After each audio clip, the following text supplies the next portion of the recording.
Di sana ada beberapa cerita yang menarik berdasarkan kepada ayat ini.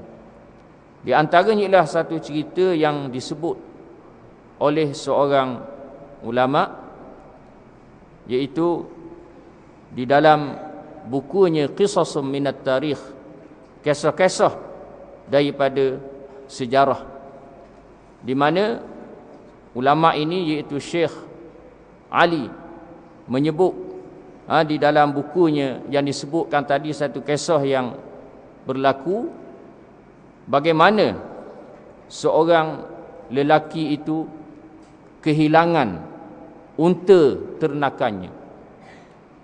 Unta ternakannya banyak ekor. Hak tu harta dia. Dia ambil susu daripadanya dan seumpamanya. Dia buat akut barang dan lain-lain lagi. Tiba-tiba hilang. Tak tahu pergi ke mana. Lalu dia tak tahu nak buat apa. Jadi hilang arah. Akhirnya berjumpa dengan seorang lelaki tua. Dan dia cerita kisahnya. Lalu lelaki tua ni nasihat kepadanya supaya setiap kali mu ingat binatangmu, untamu hak hilang itu, mesebut inna lillahi wa inna ilaihi raji'un. Mu bangun tidur, mu duduk saja teringat, sebut inna lillahi wa inna ilaihi raji'un. Lalu dia sebut sama.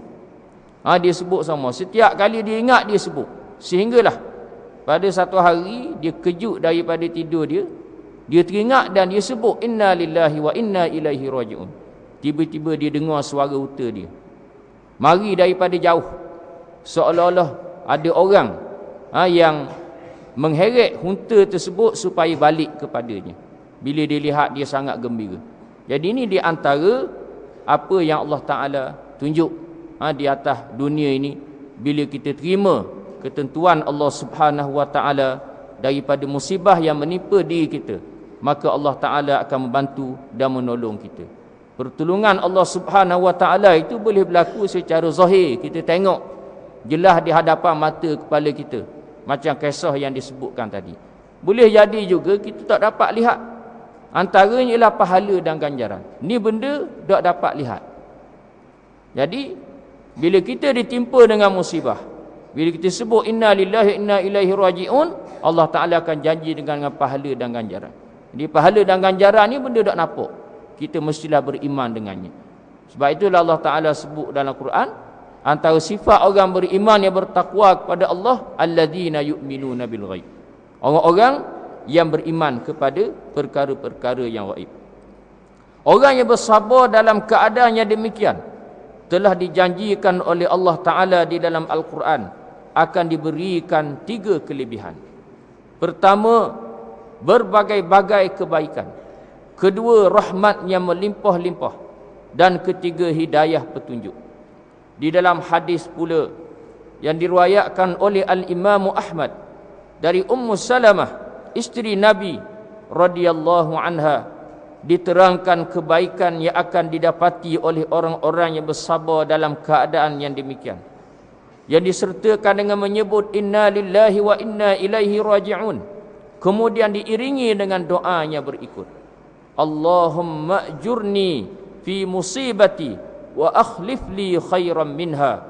Ya Allah, ya Tuhanku, berilah aku sabar serta balasan yang baik untuk menghadapi kesusahan dan ujian berat yang menimpaku ini, dan gantikanlah bagiku dengan yang lebih baik daripadanya.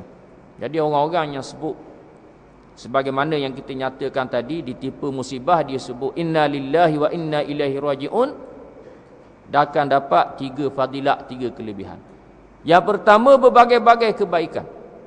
Yang kedua ialah rahmat yang melimpah ruah, dan yang ketiga, hidayah petunjuk daripada Allah Subhanahu Wa Ta'ala. Dan sabit dalam hadis yang lain, apabila kita ditimpa dengan musibah, kita sebut inna lillahi wa inna ilaihi raji'un, kita juga digalakkan untuk mengiringi dengan doa Allahumma ajurni fi musibati wa akhlif li khairan minha.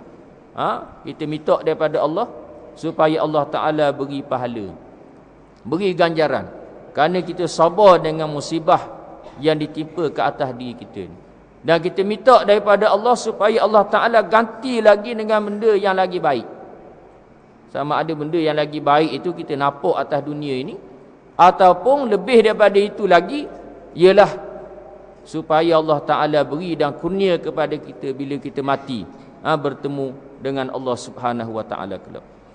Dalam hadis ini juga diterangkan lagi bahawa sesiapa yang bersabar semasa ia ditimpa kesusahan, lalu ia beristirja', yakni berserah bulat-bulat kepada Allah dengan menyebut inna lillahi wa inna ilaihi raji'un. Istirja' tu maksudnya ialah sebut inna lillahi wa inna ilaihi raji'un, serta ia merayu kehadrat ilahi dengan doa yang tersebut, nescaya Allah Ta'ala akan memberikan balasan yang baik di akhirat dan akan menggantikan dengan yang lebih baik di dunia.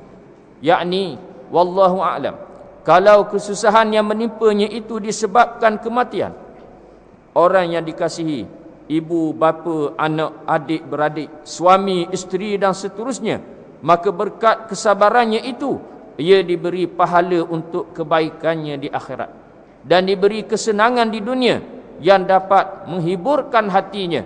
Demikian juga halnya jika kesusahan itu disebabkan penyakit atau kemalangan yang menimpa tubuh badannya atau yang memusnahkan harta bendanya. Jadi semuanya ini musibah-musibah yang mungkin berlaku ke atas diri kita, ke atas tubuh badan kita, ke atas harta benda kita, ataupun ke atas anak beranak dan kaum kerabat kita yang terdekat. Jadi kita diajar oleh syarak sebagaimana yang kita sebutkan tadi, untuk menyebut istirja', inna lillahi wa inna ilaihi raji'un, dan juga doa yang kita nyatakan tadi. Mudah-mudahan Allah Ta'ala beri pahala, dan mudah-mudahan Allah Subhanahu Wa Ta'ala ganti dengan lebih baik lagi, sama ada di dunia ini dan lebih penting lagi ialah di hari akhirat kelak.